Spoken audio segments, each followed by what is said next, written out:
G'day everyone, it's the Two Ordinary Cops and we are back. Now, I could go into and talk about what I've been up to, but everybody's going to sit there and just say, Schultzy, shut the fuck up. We want to listen to what's happening today.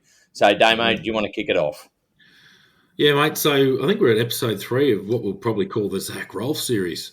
Yep. So basically, in the last 2 episodes, we've spoken about obviously Zac, the lead up to it. A few incidents, a few things that have occurred through your career, and what you'd done early on in your life, and everything else, and then gone through the incident itself. Spoken about the shooting. So that was in the last episode. Really concentrated on the shooting, the aftercare.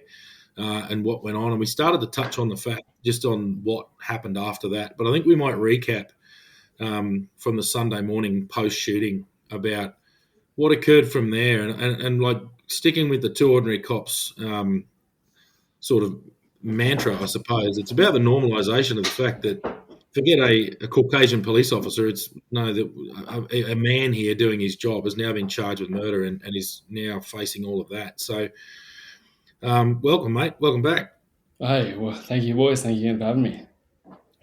All good, yeah. So, I mean, last time we finished off, we sort of spoke about how things were just rushed. To me, it was there was an investigation process that didn't make sense to me. I felt that there was almost like a push to have you charged where there didn't need to be. So, I think what we'll do, mate, if you want to just recap that, like we'll go through, obviously the fact that you were arrested, and maybe even start off there. Like you've now been arrested. What's going on from there? If you're happy.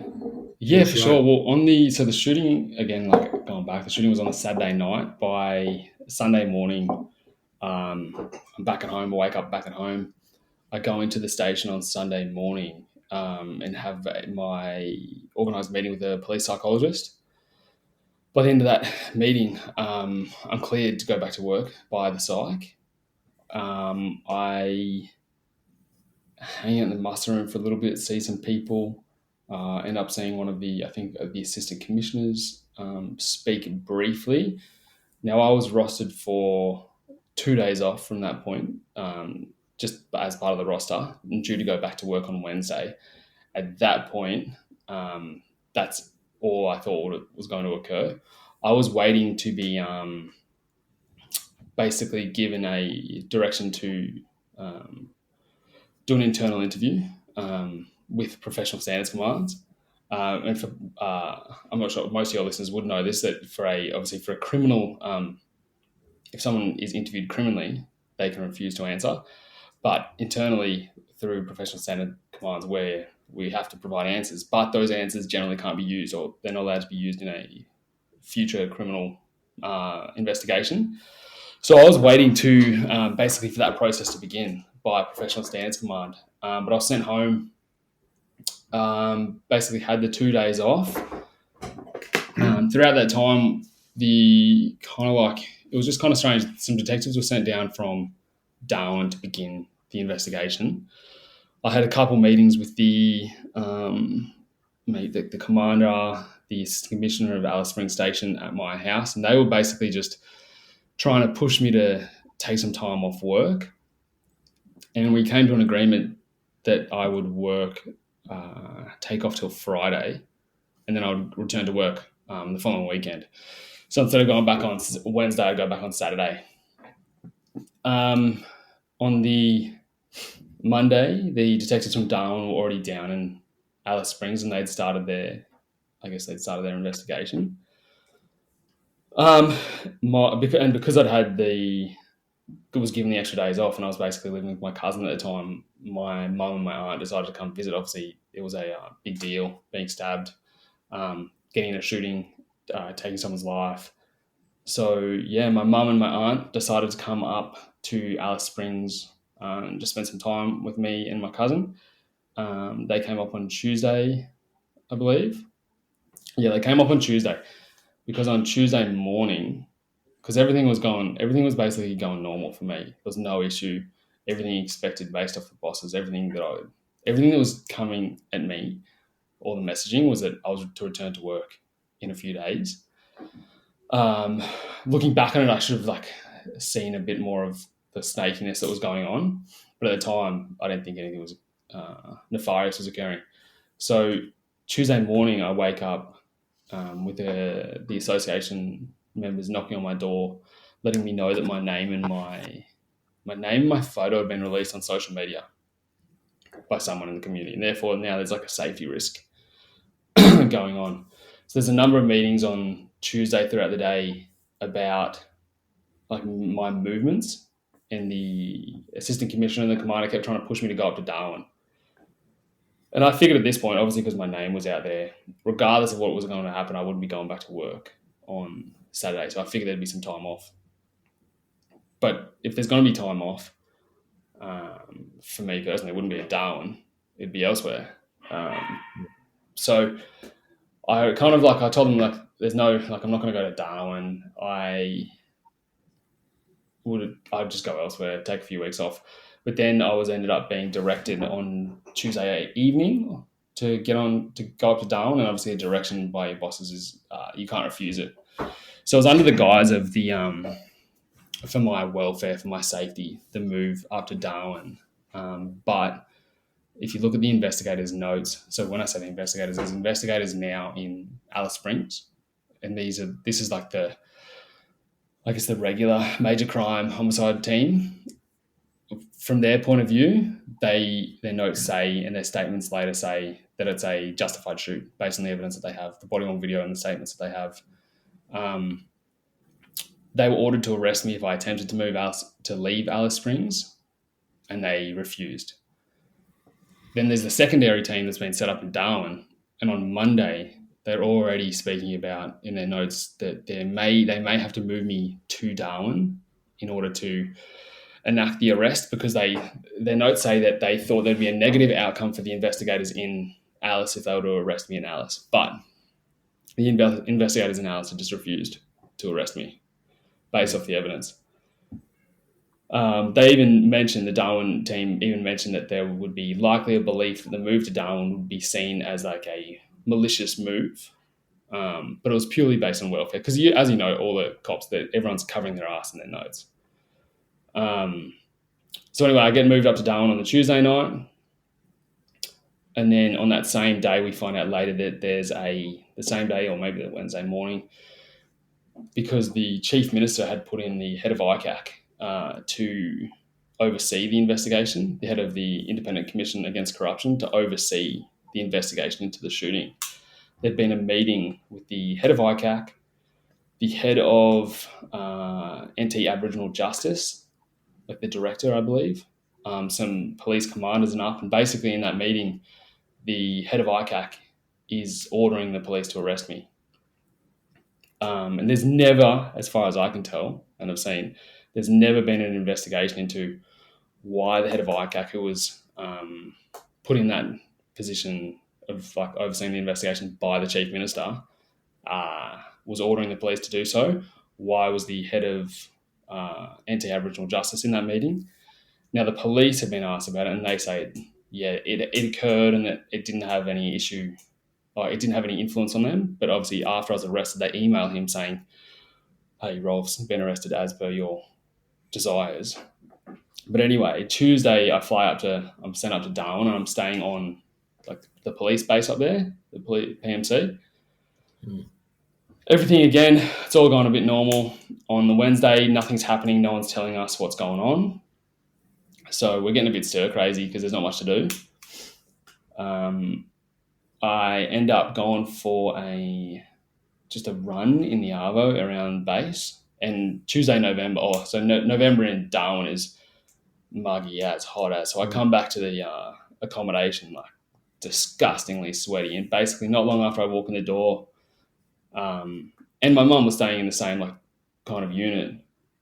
That's when we get a knock at the door, and 5 detectives rock up. No one's got body cam on.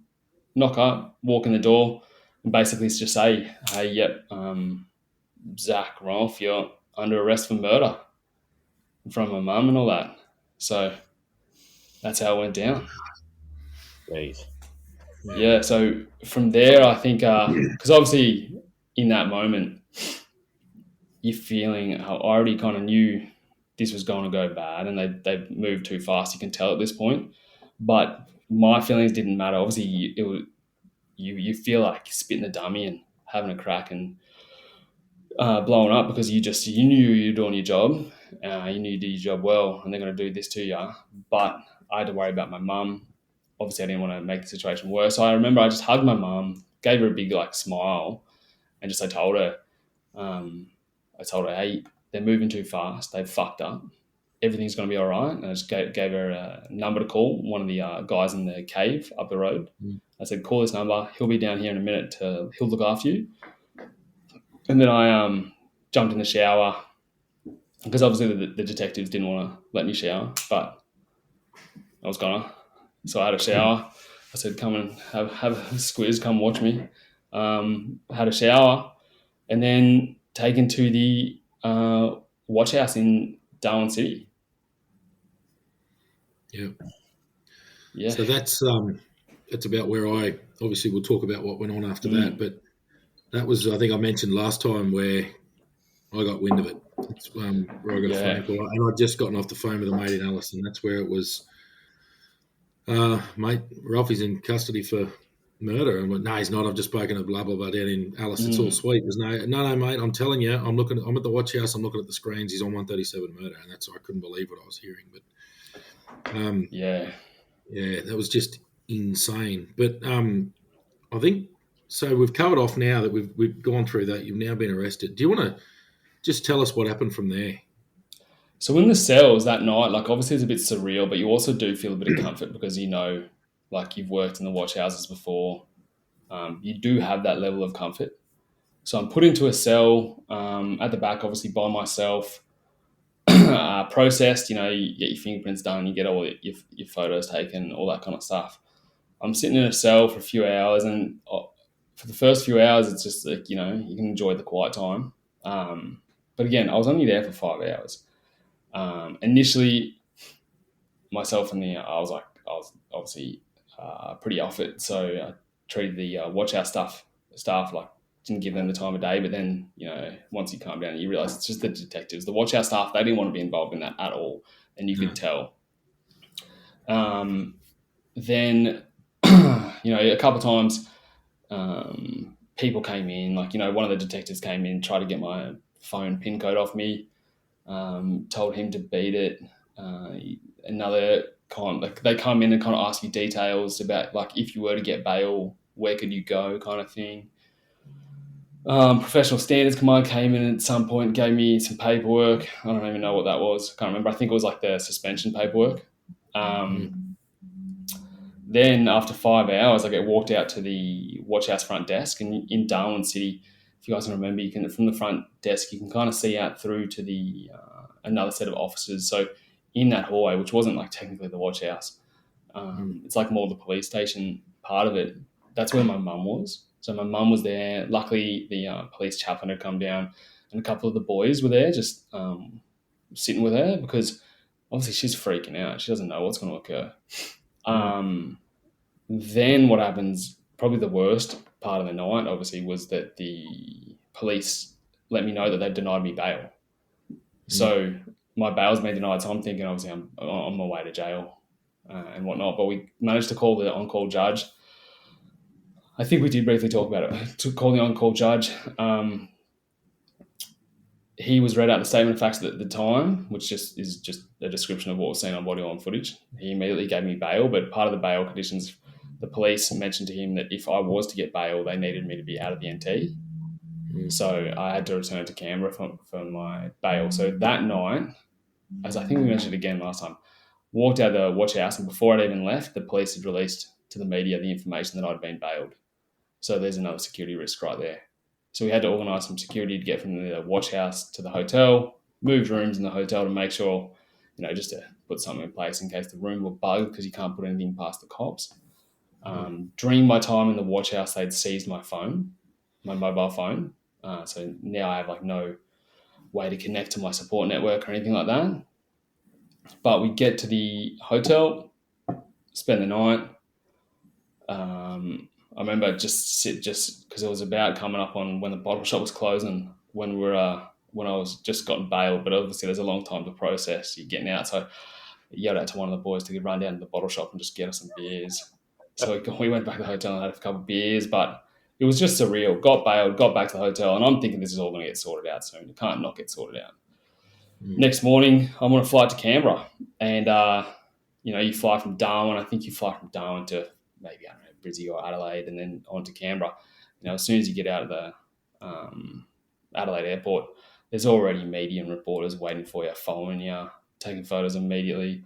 In Canberra, the same things at the airport. And then they're already at the front of my house, on my parents' house in Canberra when we get back there.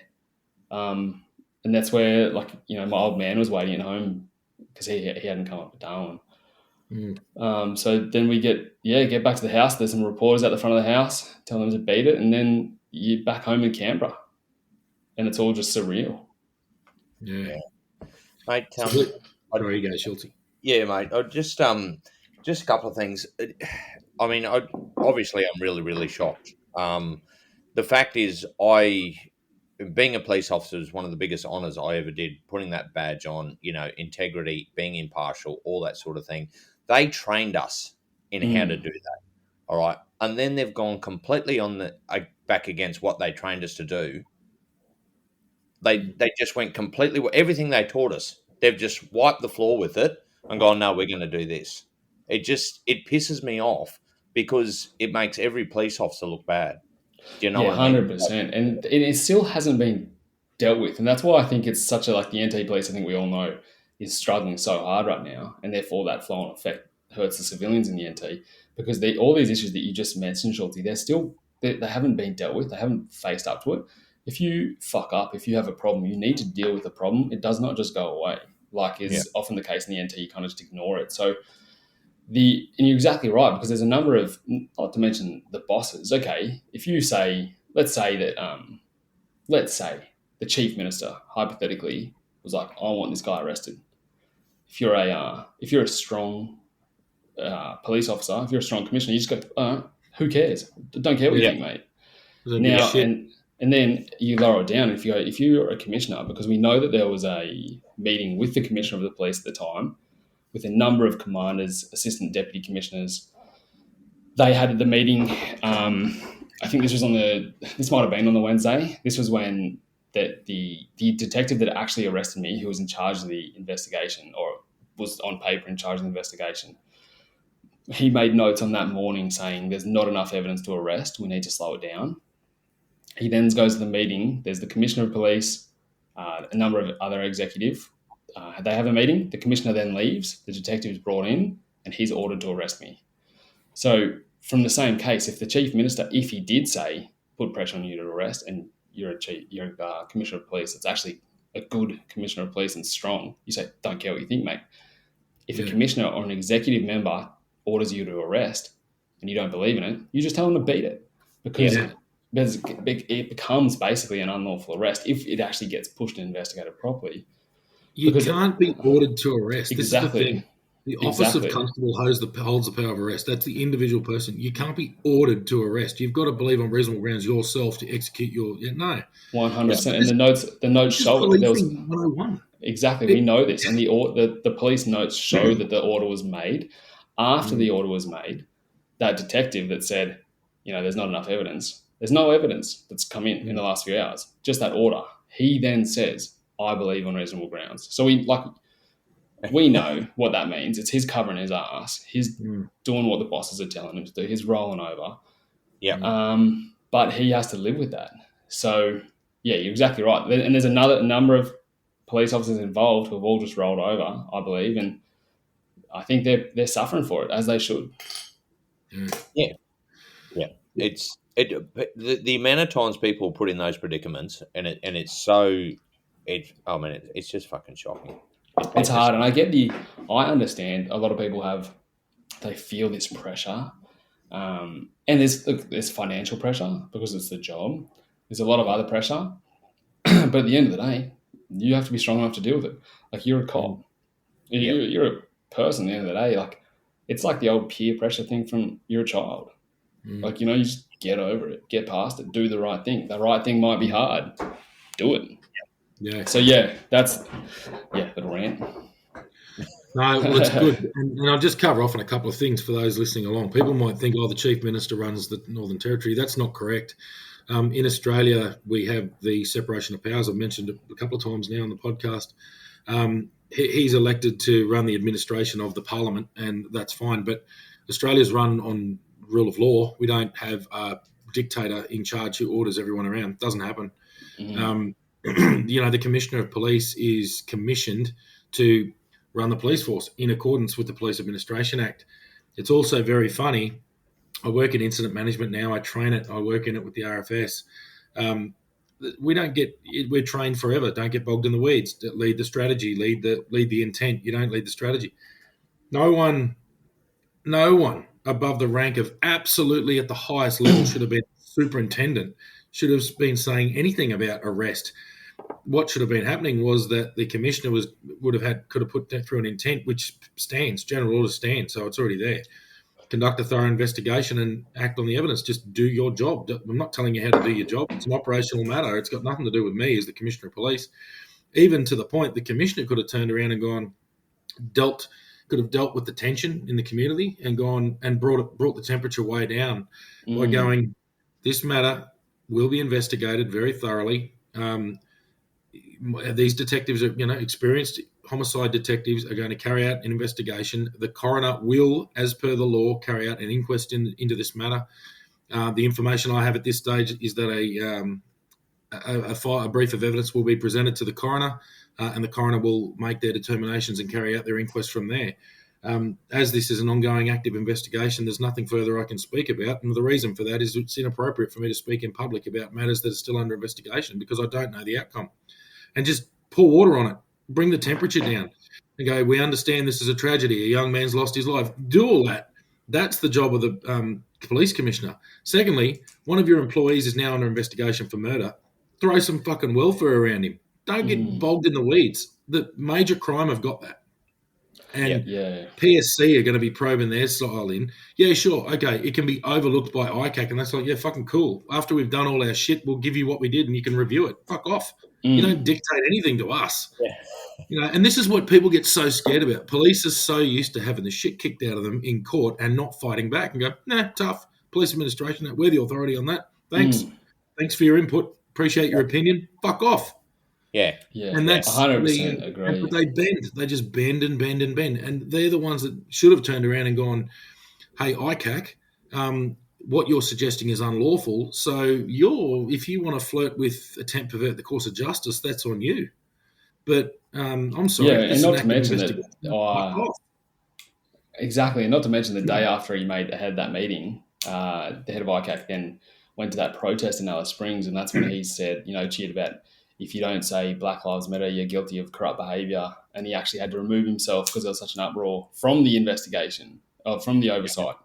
And what you're talking about now, like the Commissioner of Police, we've been told, was in the room with multiple police officers watching the body-worn video in slow motion, going like, tell me, don't you think that's unlawful? That's excessive. So he's actively involved.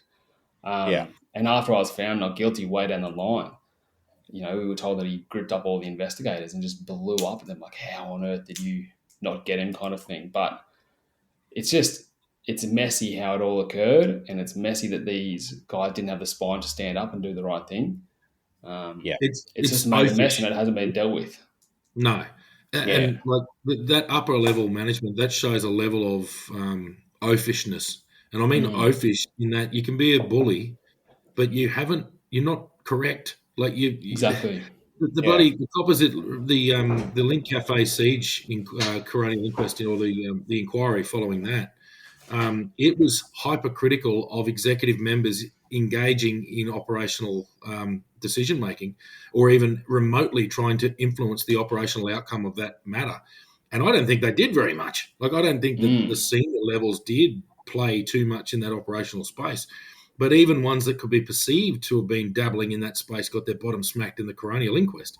So to me, like, the coroner, and we'll get to the coroner, that's down the track, but I mean, there should have been big bottom smacks for all the interference. There should have been probably recommendations to carry out investigations into behaviour carried out, but who knows what. But Yeah. this doesn't seem very complicated to me, and I'm not necessarily. I mean, I'm a relatively experienced detective sergeant. That doesn't make me the bloody know all of anything.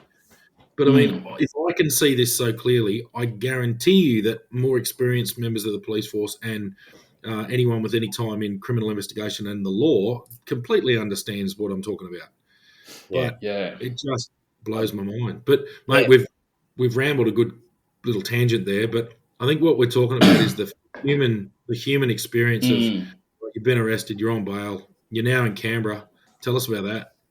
So down in Canberra, and obviously I hadn't been really back in Canberra since. So this is 2019. I left Canberra in 2010. For the army and then for the police. I'd returned for a bit here and there, but Canberra was not like my home anymore. I had a house in Alice Springs. I've been there for the last 3 years, and that's where my home was, where all my people were, my support network, and I had a lot of mates from the army all spread out from around Australia.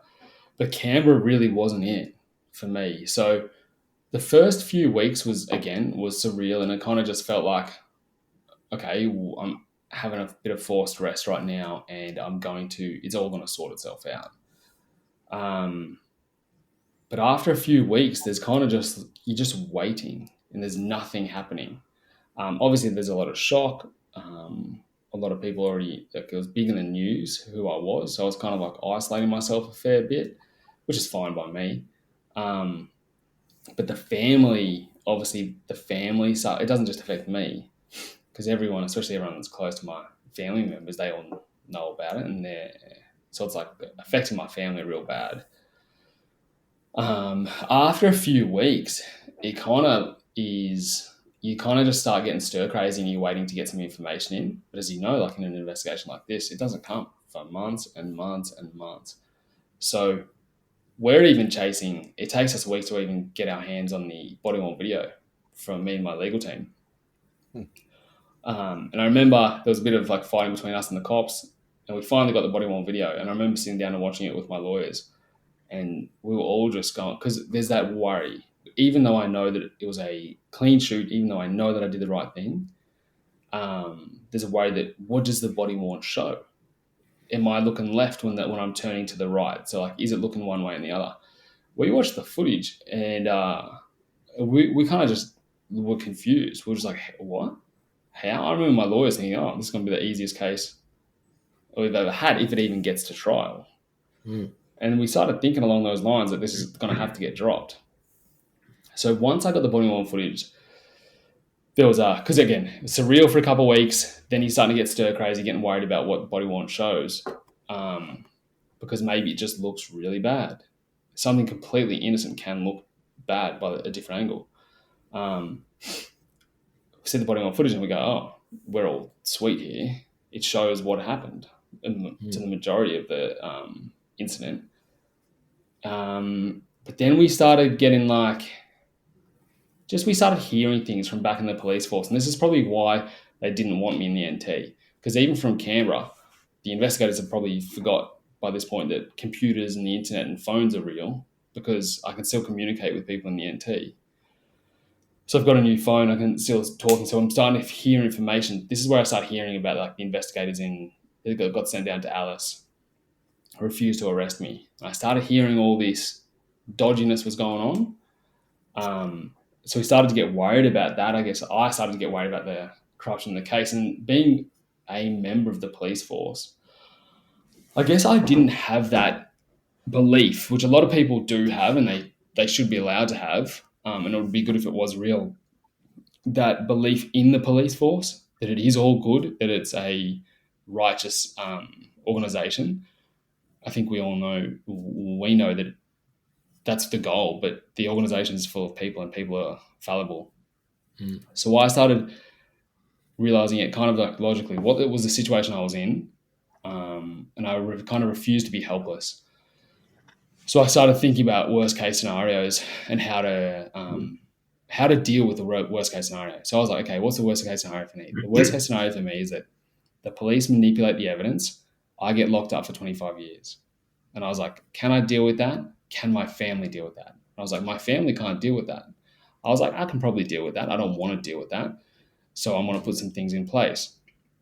So I remember I got a friend who was his missus was a journo, and I sat down with her, and the agreement was this: I'm going to give her my statement, and I'm going to give her the body worn video. Or I think she actually already had the body worn video from the police somehow. So I'm going to give her my statement. She's going to have the body worn video. She is not going to do anything with that. I'm going to hold on to that USB. She's going to cut it into like an interview format. I'm going to spread around that USB with the footage and basically my statement to a number of my trusted people. And if my bail got revoked or if I got found guilty, they were going to release that video with the truth. That was my action on, because if you had my statement and you saw the video, even if I got locked up, I guarantee you I wouldn't be locked up for long. But there's a chance that footage could get, there is a chance it's happened, like worse things have happened, that footage gets disappeared. So I was kind of like just working on control, like putting actions on place to protect myself if the police revoke my bail, or if I get, because if they're acting like, you can deal with jail for a little bit of time. It's boring.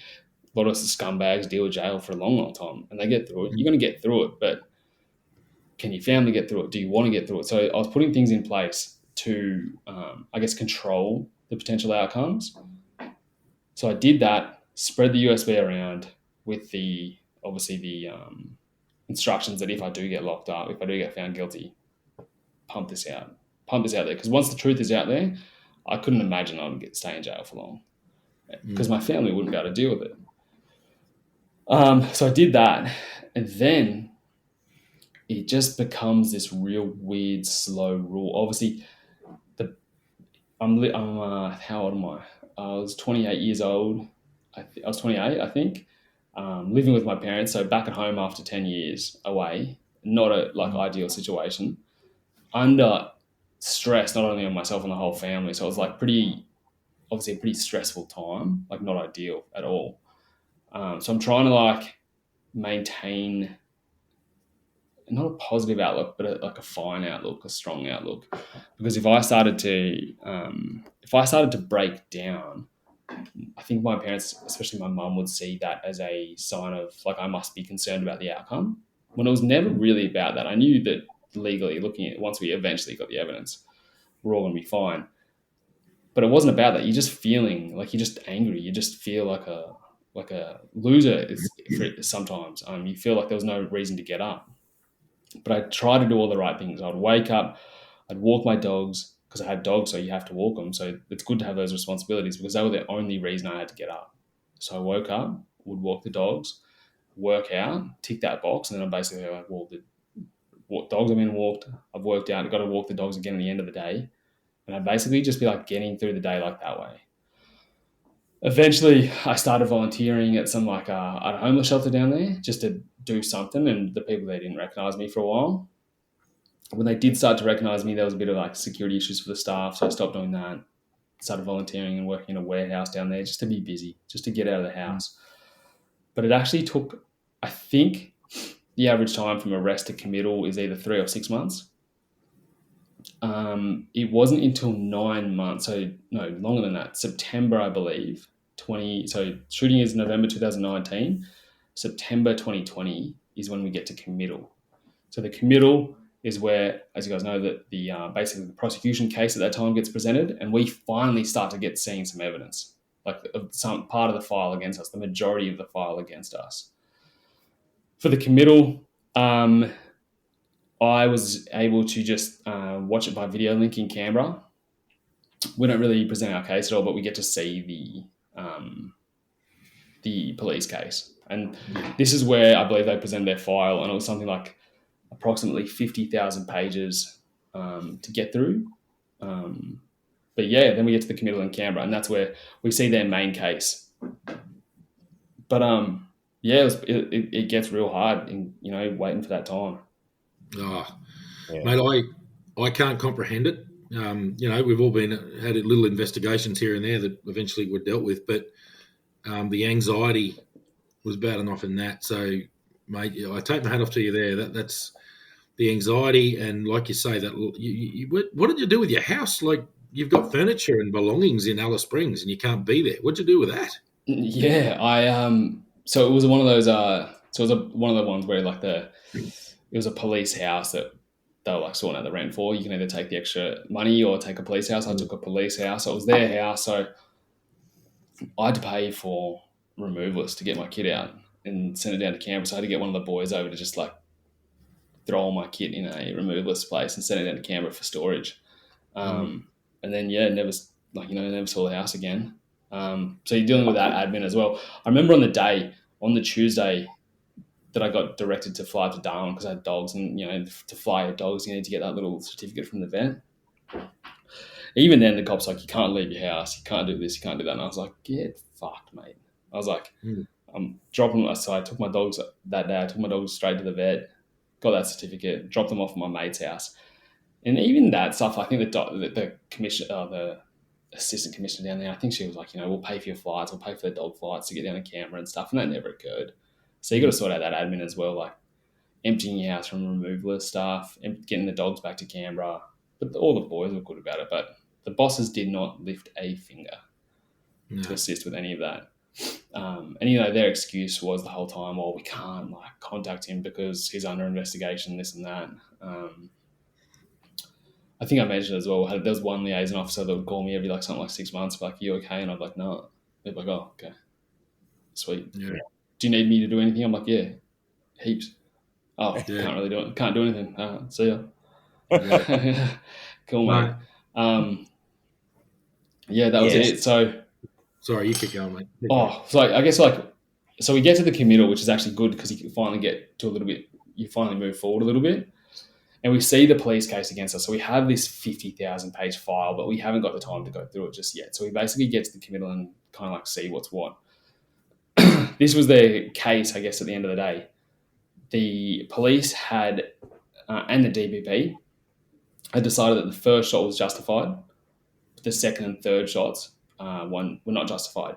Now, the non-intelligent way to look at that, which because it hasn't actually been investigated properly, is that there was a first shot, and then 2.6 seconds later there was a second shot that was not justified, and that 2.6 second gap is the issue. But their argument was this: the first shot was justified for 6 reasons. Kumjai Walker had a propensity for violence. He'd previously attacked police with an axe. I was aware of this. He had an edged weapon. He had attempted to stab me, and he had stabbed me, which therefore means he was likely ready and able to stab my partner. That's why the first shot was justified. They then said that the second and third shots were unjustified because Kumjai Walker was on the ground at that time, and their argument was that he was incapacitated or under control. But after the first shot, Walker and my partner don't hit the ground for another full second. So it's only 1.6 seconds between hitting the ground and the second shot, and another 0.5 seconds between the third shot. So if you're looking at human performance, which was never addressed during the trial, because we only in the NT and probably across Australia, we're so far behind the times. We're like, defensive tactics manual says this, defensive tactics manual says that. There was no psychology or physiology of combat or human performance. So in a calm environment, it takes a normal person 0.25 seconds to 0.5 seconds to even identify a change in circumstances. And then it takes another 0.5 to 1 second to make a decision on how that occurs. So if there's only 1.6 seconds between Kumjai hitting the deck in the second shot, there's basically 0% chance you could ever prove intent changes from. So their argument was that my intent changed from preservation of life, protecting myself and my partner, to then murderous intent within that time frame. They're looking at 1.6 seconds. Impossible. Anyway, that's their case. Their case was based off 3 main things. Not that it really mattered, but they used the Sarge out there, the Sarge of Yuendamu Station made a statement. And it didn't really matter, but it's obviously a media game. It's a narrative game. Her statement ended up being that basically I, and therefore IRT, but at my behest, basically disobeyed orders and went out and arrested Kumanjai against her orders. That's all well and good, except that the DPP case was the first shot was justified. So basically, who cares either way? What happened? It's a legal case, but we're playing a different game here in this case. So that's her statement. Basically, I disobeyed orders. I took control of IRT and went out there and went off the reservation. Her statement ends up being picked apart because she writes in her statement or gives in her interview, multiple interviews, that she didn't take any notes in regard to the shooting. But we managed, once we eventually go through the 50,000 pages, we find a small note by basically a minor investigator involved in this case, who received a phone call before her first statement given the day after, or maybe either on the Sunday or the Monday, from her lawyer. She'd gotten a lawyer, and the lawyer told this investigator that, hey, this Sarge has created a chronology of events. She's written down a chronology of events to assist her with the interview. She's going to bring it to the interview, i.e. notes. On the Sunday after the shooting, she'd gone into a police station on a police computer and written out pages of notes, which she then told the police about and took to her interview. The gist of those notes is completely different from what her final evidence ended up becoming. The gist of those notes was that she had directed us to go out to community with a zero tolerance approach and with orders to arrest Walker. We brought this up later down the track, and basically she had to get protected from the prosecution, put in some protection in place to try and prevent her from getting charged with perjury by asking her on the stand, did you intentionally not tell the truth? To which she answered no. So she's admitting she didn't tell the truth in her statements. That's one of the backdrop of the story, I guess, that I got committed to trial on. The other two pieces of evidence were an American use of force expert called Jeffrey Alpert, and it's his, I guess he's an academic whose job is to be a use of force expert, and an NT use of force trainer who we'll call an expert because eventually he gets utilised as a use of force expert. We should start with the NT use of force, the NT police use of force trainer. He basically got brought in early on in the investigation, and his statement is exactly the same basically as the Americans. They're both the same statement. First shot justified, second and third shot not justified. That's basically it. The issues with the NT use of force guy, there was numerous issues that come up later, was that he was basically a member of Operation Charwell. So Operation Charwell was the investigation team against me, and their mission was to, the mission line was actually just to gather a brief of evidence in support of the charges against me. Now, I was never a detective, and you guys could prove me wrong, but that to me looks like incredibly biased. I've always had an issue with that mission statement, to collect a brief of evidence in support of the charges. That kind of seems to be swaying in a biased manner already, but I'm not a detective, so I don't know. Well, I am. Yeah. Well, I would love to hear your ideas. So, an investigation is a search for the truth. It is literally a search for the truth. You do not have any interest. I've used the word 1,000 times. It's disinterest. We are not interested in the outcome. You investigate completely. You include what we call inculpatory, which means evidence that supports an offence, and exculpatory, which is evidence that does not support an offence. You investigate absolutely every line, every avenue of inquiry that you have. And when you come to a complete end and you've worked out everything that you need to know about this matter, you then you run that through and you decide whether or not there is a prima facie case of evidence. I know I've harped on about this prima facie case, but that's where you get it. You look at everything that you've gathered, you complete what I call the diamond. So you start at the top of the diamond and you start investigating, and you work your way down the diamond, and your lines of inquiry will branch out, and they will start to increase. So your fingers move apart, and you work down the diamond. And then when you get halfway down that, you start to get to a point where you're starting to investigate things that are starting to come back on itself. It's starting to complete the circle, so it'll complete the diamond. So once you get to the two side points of the diamond, you move down the diamond until you get right to the bottom, and you've completed a completely thorough investigation. There are absolutely no more possible lines of inquiry. Once you've done that, you put all of that information and all that evidence out in front of you, and that's where you make your determination as to how you act. You never go out and find evidence to support something. What you do is you go out and find the evidence. So if that's a true mission statement from an operation, it just all of this breaks my heart. This has taken me back to 2019, where I was the most loyal bloody mate. I loved that organisation. I believed in what I was doing. I knew it was a hard job, but I knew that it was we were doing the right thing in a world where a lot of wrong shit went on. And this is why it breaks my heart, because they trained me, and a very, very well-known detective who I mentioned, his name's Scott Pollock, Detective Superintendent Scott Pollock. He mentioned at my detective training course as a senior sergeant, officer in charge at the time as a major crime, he said it's a search for the truth.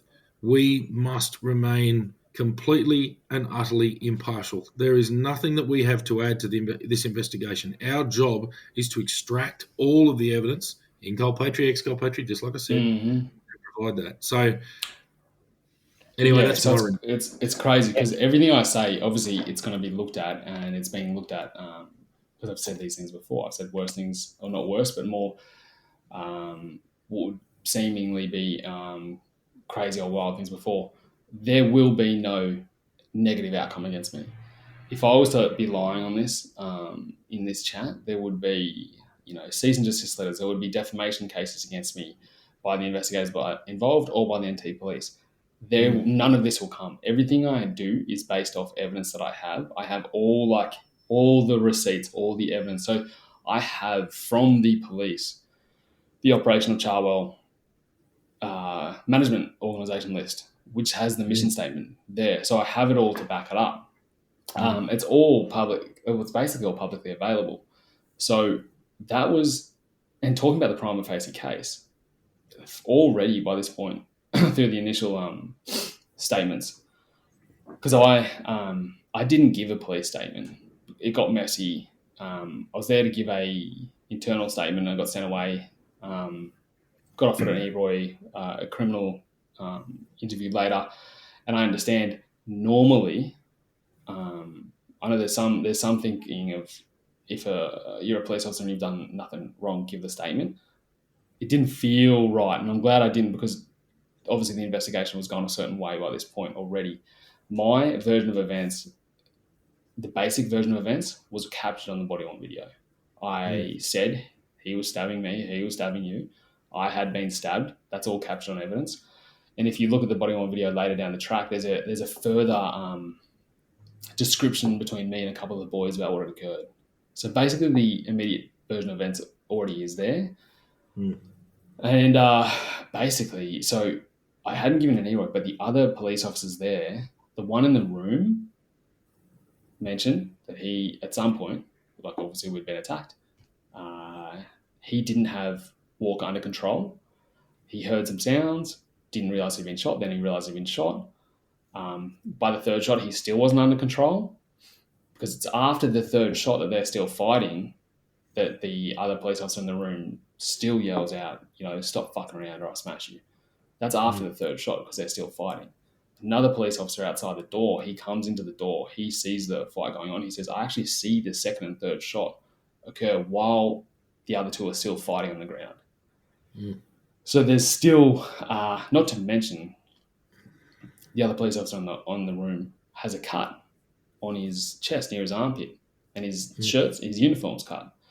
So there's all this evidence that is kind of supports my statement or my version of events. But basically, going back to the NT use of force expert, and he's providing a statement saying that shot one's potentially justified, he says. Shot 2 and 3, definitely not. back at the start, when after I'd been arrested, there was discussions amongst the team of who to use, and they decided to bring this guy in as a assistant, basically, to a real expert. And his job was going to be to provide background information on NT police use of force training, which is fair enough. The head of professional standards command at the time actually had an issue with him, saying, "Hey, I believe there could be a perception of bias due to his role, due to his history." I believe he was the head of, he was involved in some form of training when I was going through college. And the investigators said, basically, they responded going, "No, it's all good. He's not going to be the use of force expert. We have someone at a much higher standard than him. He's just going to assist, giving the background of the training." But he's then brought on as a key part of Operation Charwell. He's one of the managers in the teams. And he then travels to Yuendamu with the other investigators, and he's basically just embedded with them with that mission. We argued that there was bias there. They argued that there wasn't. He's now come out and said potentially there was unconscious bias that he held in his role. But basically, he says the investigators had nothing to do with his decision-making process. But again, we have notes where this guy is, and I'm going to say it in my words, and then we'll get back to like more evidence based off Scott Pollock, who you just mentioned before.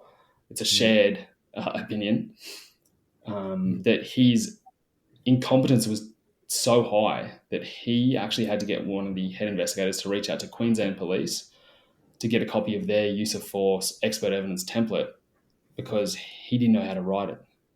And in fact, everyone was so against him. We had photos of from police officers in his unit who'd found he'd left his computer open one day, and on his computer was the how to be an expert witness, the documents within Australia. So, and they got sent to us. So he didn't know how to do the report. He was embedded in the investigation team. Down the track, he gets to a point where another police officer, Scott Pollock, finds him to be unqualified, utilising the old training, the wrong evidence. He didn't have access to the whole evidence, and he was just wrong about a number of factors. The third piece of evidence that was used against me was the American expert statement. Jeffrey Alpert, he was found early on, again, not too long after the arrest. An American expert, an academic who is big in America for giving use of force evidence, often against police. But the investigators found him and they reached out to him. They gave him, and this is all again back to my notes, they basically tell him what's the go. They go, "We have a police officer, he's been charged with murder." They start engaging him in emails, but they say, "We need to talk offline about a number of things. We need to make sure you're the right fit. If you're not a good fit, we won't be able to clear you for the bosses and therefore get paid." He responds and says, "Well, hey, whatever you do, don't talk to this expert in the US, a guy called Bill Lewinsky, who runs the Force Science Institute." He says, "Don't speak to Bill Lewinsky because he will clear your police officer. He will justify this shoot." What that immediately does is shows that this expert has bias. Yep. And he knows what the goal is. He knows the goal without having seen the evidence yet. He knows the goal is to support the case of murder. There's some other chats going on the phone. They end up having some phone calls, and they agree that he can be an expert. They send him a qualifying letter. And if you guys have got the qualifying letter somewhere, but if you saw the qualifying letter, your chat barbs earlier about being disinterested, this qualifying letter would blow your mind. I read this letter, and if I didn't know me, I would have thought I was a piece of shit. Because before any evidence has been tested, it basically says, Rolfe's cowboy officer, he disobeyed all these orders. He went out there rough and did this and did this and did it. So it was already painting the picture. So it's based off Jeffrey Alpert, NT use of force trainer, and the sergeant's statement out there. We see this case, and in the committal, we don't really get a chance of rebuttal. But we go back and we start. I'm a cop, and I was a good cop, and I was a good investigator as a general duties cop. So I started going through every single page of that brief. That's where we found out, obviously, about the notes that discredit her own notes that discredit her statement in interviews. We find out about the details about Operation Charwell's mission statements.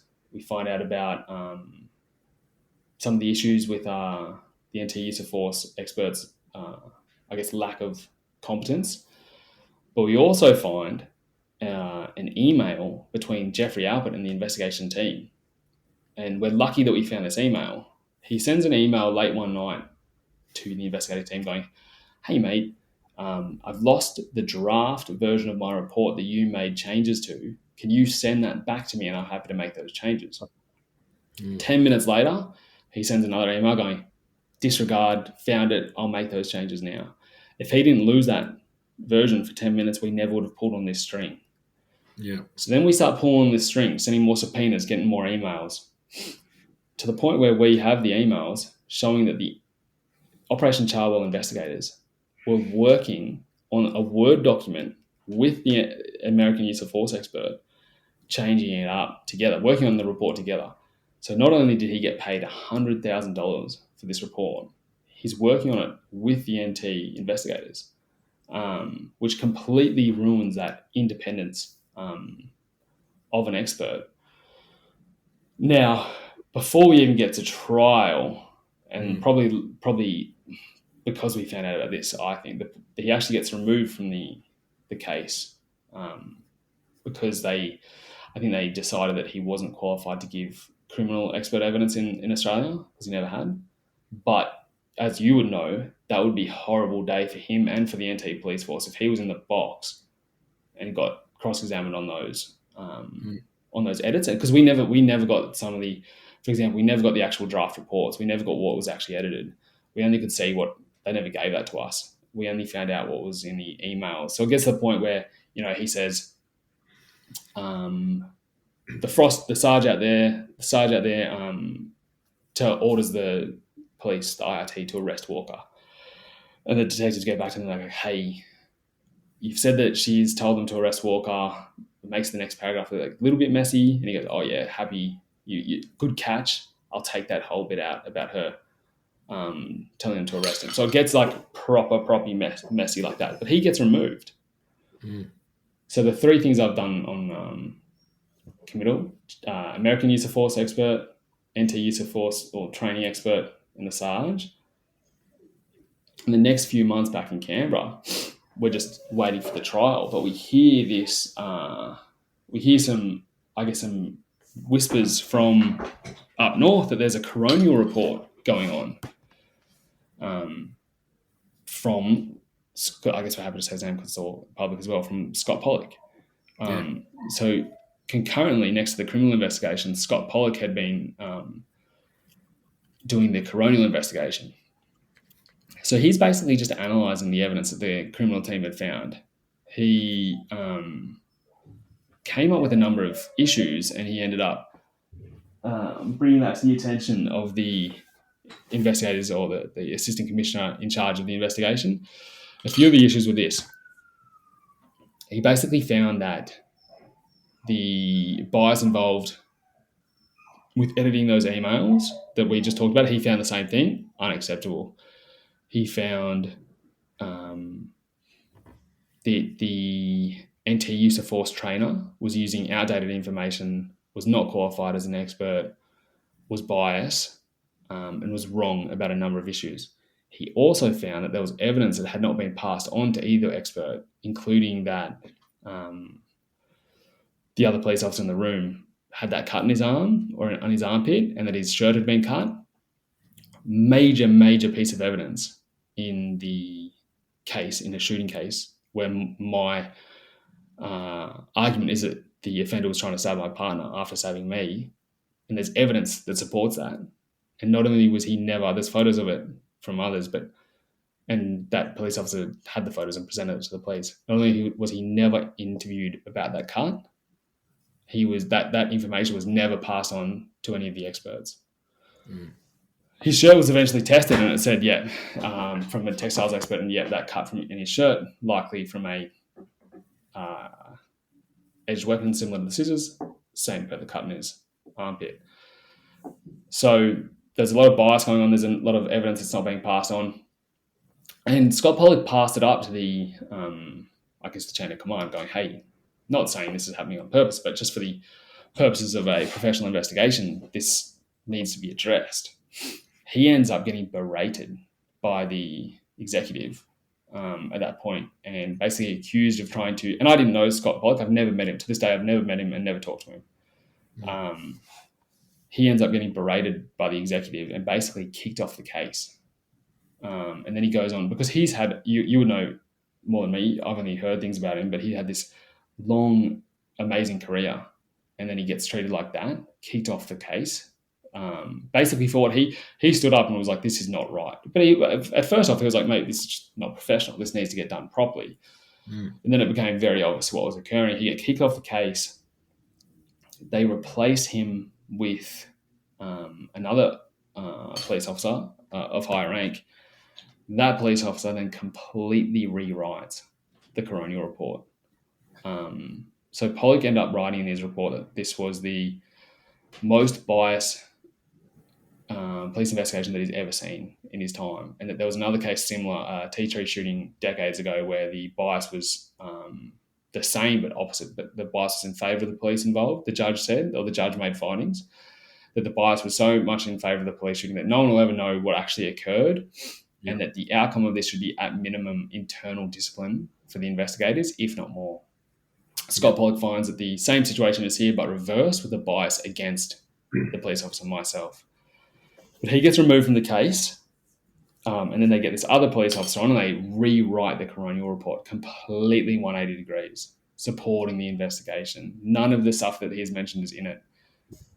We start finding whispers of this. We subpoena the coronial report. The commissioner at the time refuses to give the report over. And we have to go to court and start fighting the commissioner of police to get this report over. We end up winning that court case, getting all the drafts of the reports, and you can see on the dates that there's numerous drafts. Scott Pollock himself has numerous drafts. And then he gets kicked off and he goes on to this other police officer. But you can see the date, so it completely changes 180. And then you can see the date that the police realize that we know about the reports, because then they start injecting a few paragraphs of Scott Pollock's report back in to the final report. Again, if we never found out about this, we would never have, like, it would have always been hidden. Not only did the police commissioner fight us having the reports at all, he applied for suppression order, so the media could never know, the public could never know that this occurred. Again, luckily we won that. But as you would know, unfortunately, Scott Pollock got kicked off the case.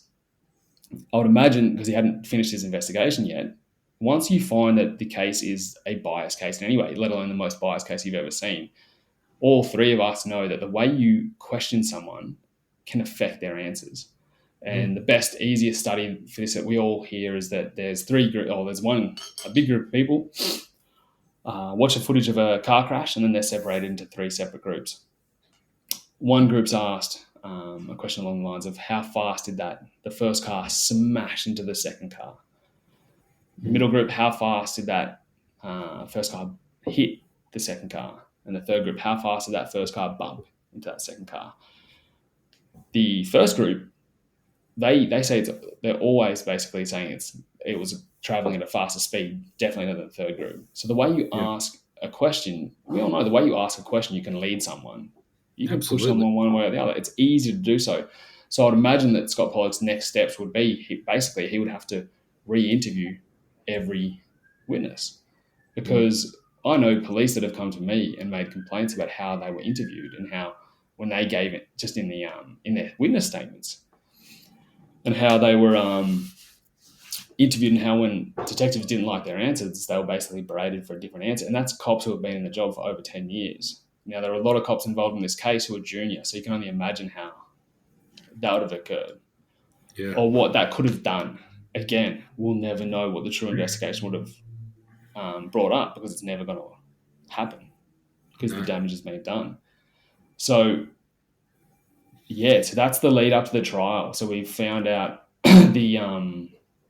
basically the three things that I was committed to trial on are basically already kind of falling apart.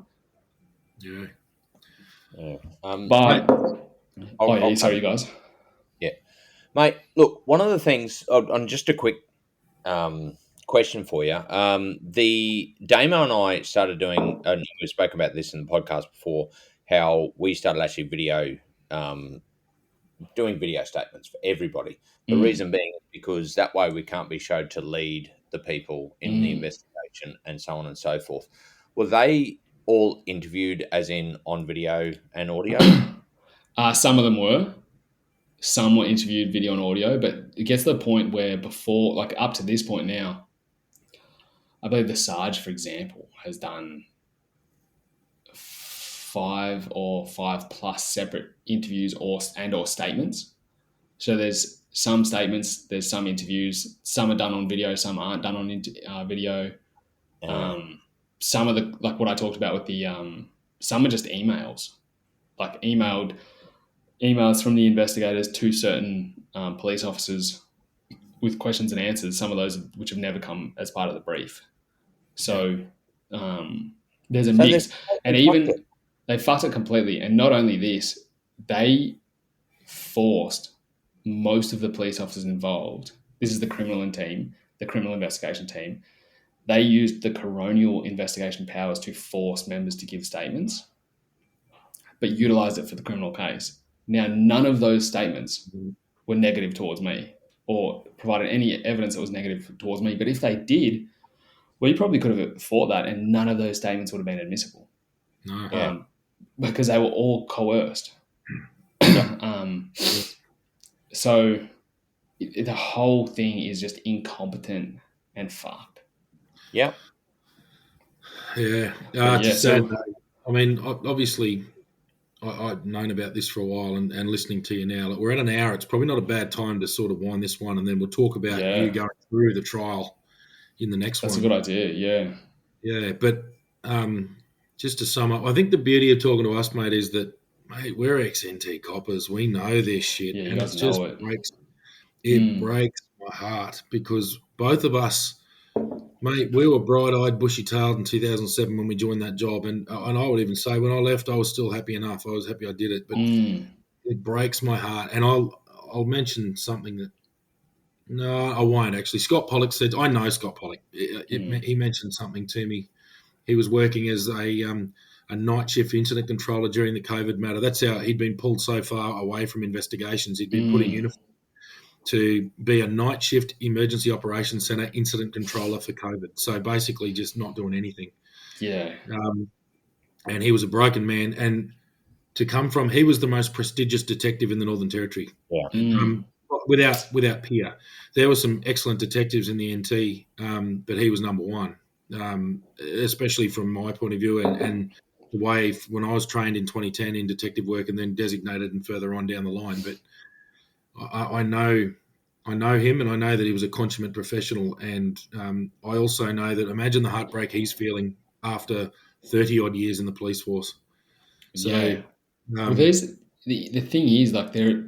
So when we're talking about this case, obviously you guys and me, we all know some amazing, amazing NT police officers.